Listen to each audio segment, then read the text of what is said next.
Hey, Jack. Hey, Trevor, how are you?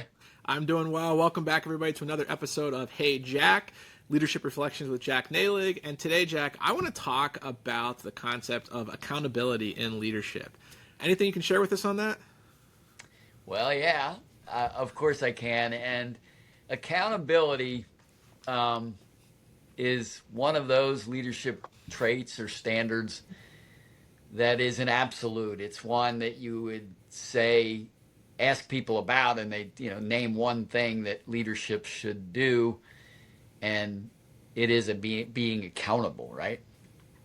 And normally, what they focus on when they focus on accountability or being accountable is this part, right? It's the money, you know, the results, the numerical results, right? So, in a way, it's one of those ones people just sort of say and then step back, right? It's like this ominous thing, the accountability thing. You could get hired, you get fired over this one, right?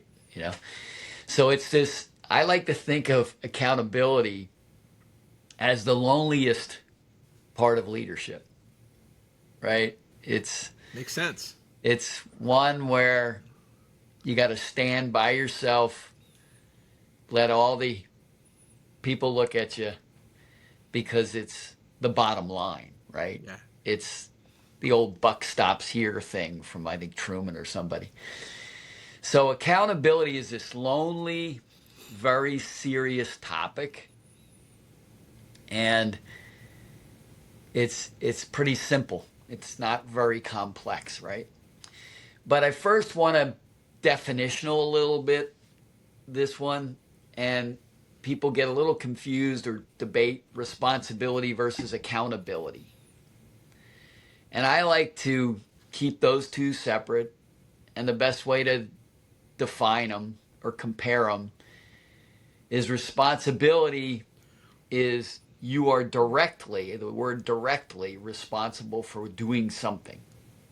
So production line people putting parts in assemblies, putting things together, they're responsible for their operation. The leadership part above that is the accountable part. They're accountable for all of the little responsibilities to happen at the same time, right? So it's almost an org chart thing. And that's why responsibility isn't the leadership word as much as accountability is the leadership word. And the higher up you get, the less you're directly responsible for. You know, you can't even share your expertise anymore because you're so far removed. But your accountability quotient goes up and gets bigger and bigger and bigger. So that's responsibility versus accountability. And then the way to just summarize it in your mind, meeting your commitments is the way to remember accountability, right? So start off to this episode today, and this will be a quick one because as I said, it's a lonely, simple concept, so we don't have tons to say about this today. But I want to give you a story about my dad, and it was my first real lesson in accountability. So my mom was a teacher, and my dad had a little business. Like 3 people that worked for him. It was a silkscreen printing business. And my mom and dad did an awesome job of raising kids and, just keeping our family together. We didn't have a lot of money, but we had enough. Everything was fine. I headed off to college because they provided for that. And then I started my career. And on one of my vacations homes after my career, while my dad still has a little company going, and I was working for Honeywell, I had some graphs and charts with me. I don't remember if I was on my first leadership job or whether I was just looking at graphs and charts of what's going on in the company. And my dad looked over my shoulder and he said, "Well, what's that chart?" And I said, "Well, that's the on-time delivery chart of our division." And I said, "Dad, we've got a goal of 98%, and as you can see here, we're up to 95. We're making great progress, but we got to get to 98%." And I gave him this great speech about how important it was to have a KPI, and our company was working to 98% on-time delivery. And he just looked at me in a quiet moment and he said, "Why would you ever plan to miss a delivery?" to your customers.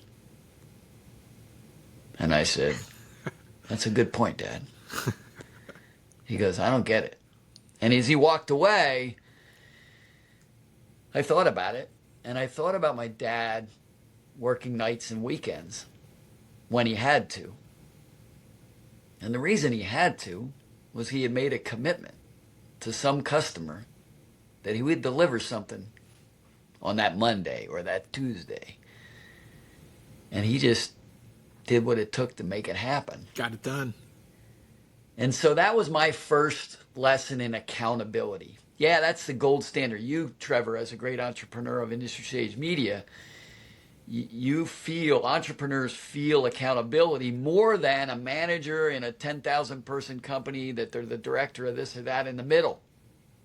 Right? They're taught by charts and graphs that we all don't have to be perfect. We don't have to work our butt off. Just make sure you do this part and everything's fine. So I always admire the entrepreneurs, the startups, the small companies, because they take accountability to heart really deeply. Yeah. And that's what this lesson I learned from my dad. So even though I couldn't get 100% on-time delivery in the function I was leading at Honeywell, I could think about daily or weekly or monthly 100% on-time deliveries and build on those every day and get better and better and better. And it was just the right attitude on accountability to me, that lesson I learned from my dad. So remember that you're accountable not just for your operation, but you're accountable as a leader for all the goals and the mission of the unit or the company you work in, right? It's not just your stuff. Can you help others, make their goals? So that's another part of it. It's bigger than just you. And I would also reflect on sort of like, this is almost like a Star Wars thing. Accountability is a force.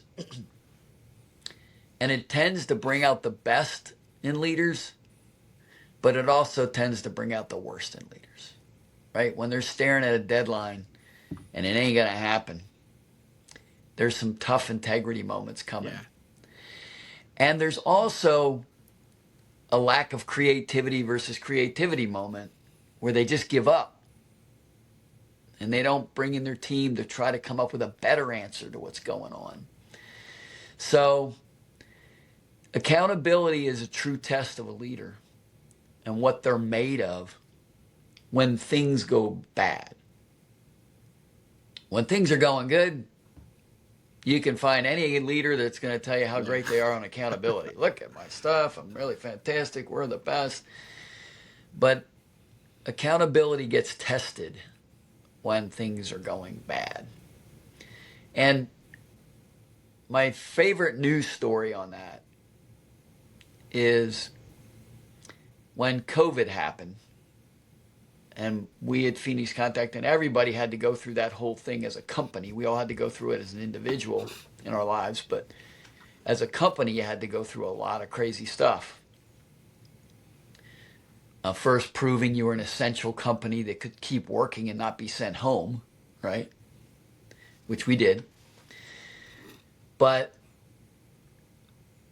my best accountability moment that I like to reflect on that me and my leadership team did, it wasn't just me, it's we did this together, was there were great financial pressures going on at the time. Your sales were dropping, nobody could take deliveries, and so your profits weren't looking good, and every company was looking at ways to save money.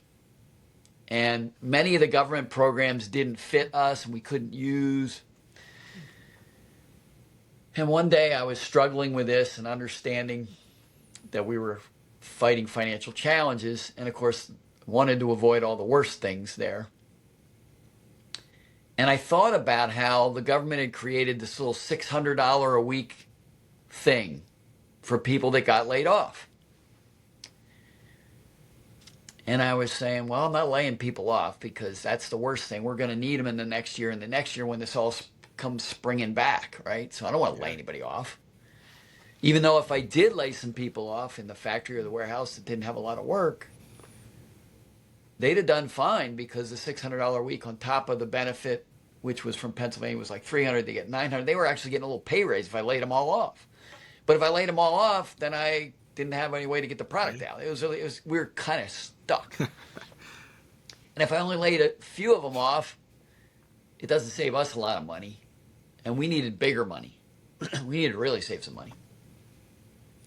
So I kept thinking about this thing, and I came up with a concept and ran it by one or two of my other leaders, and we went back and forth, and we settled on a crazy story, which was they had removed the 1 week waiting period to get unemployment benefits. You used to have a 1 week waiting period. You get laid off, you have to wait a week, and then you can get money.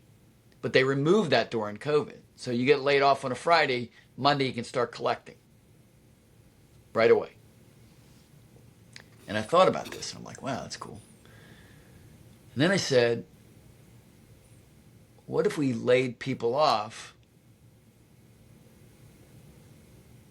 but then there's a problem with laying people off, and that was, even with the $600 benefit, the factory and warehouse workers, it fit their financial level of life. It was fine for them. But our biggest cost problem was everybody else. It wasn't them. We had hundreds and hundreds and hundreds of more people, like, from an accountant to a marketeer to me, that were making more money than those people. And there was a lot more of us. So that's where our problem was. We needed to lay off those people. But then they're making more money than the $600 a week plus the $300 a week, which turns out to be about $45,000 a year was the break-even point. Anybody making less than $45,000 a year, they were fine in the programs. Anybody making more, they got stopped at $45,000. So if you were making $80,000 or $90,000 or whatever, you got a problem if you got laid off. So we came up with this concept that we would lay everybody off, and then the company would make up the difference of what they weren't getting compensated for when we rehired them as a signing bonus. So anyway, the math went like this. We laid everybody off over a 10-week period, but we did it in 5 2-week pay periods. So 1/5 of our employees every 2 weeks got laid off. And then the Monday after your 2-week layoff, we gave you a signing bonus to make up anything greater than $45,000 that you lost, so that the employee was made whole. So they got a paid vacation for 2 weeks in the middle of COVID, which then the government paid for. Yeah. Part of it. And the long story goes, that saved us $1.8 million in 3 months. So we turned the lemons into lemonade. We were accountable. We had to find ways to save not hundreds of thousands of dollars. We had to save ways to save $1 million or $2 million. And we did it. But we took care of the employees along the way.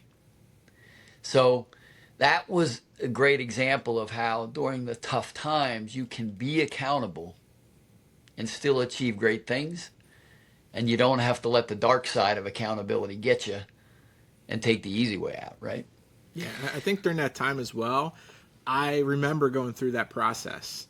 And as an employee at the time, it felt reassuring to know that the leadership team and the leaders were actually working on a solution. Because at that time, I had many friends across the industry where they were just getting laid off. And I think that's an isolated scenario, but as a leader, it becomes pretty easy just to mail it in and say, we're just going to lay off these individuals, and they're not going to blame us. They're going to blame this whole nationwide, worldwide thing that's going on. You guys took the opposite. You said, hey, we have this accountability to our team and our employees, and we also now have to get creative. We got to, in a time of adversity, it's not easy, but when you buy into that accountability and you're like, well, this is what we're doing, now you're opening up the mind share to get creative, because you're going to make this thing work. And we did it all for one and one for all. Yeah. We didn't selectively say you people are hurt and you people are fine. It was a one for all and all for one. And I got laid off for 2 weeks too. I remember. Everybody got laid off for 2 weeks. So anyway, it was a great story to remind me. I used to remind myself after that day that you need to always dig deep in creativity when you're facing bad times. You need to double down. So anyway, that's a story to end accountability. Accountability is a quick one. I have an image to maybe leave us with. And I want leaders to think about a picture, right? So when times are good, you have lots of celebrations, right? And, you know, this quarter we did this, and this month we did that, or we achieved this sales number, or we reached this milestone, and we like to take pictures, right? Everybody takes a picture, and then you post it on LinkedIn or whatever.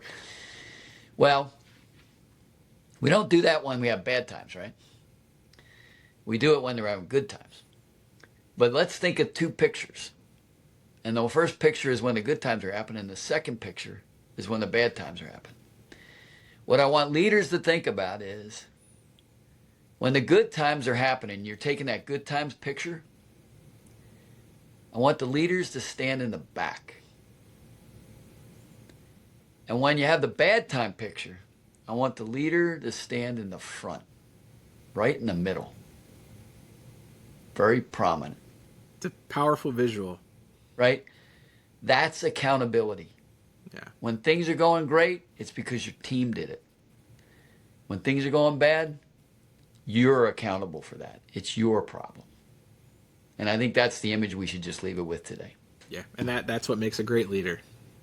Yep. So, great insights, Jack. That was another great episode, so I appreciate you sharing that, as always, as do our listeners.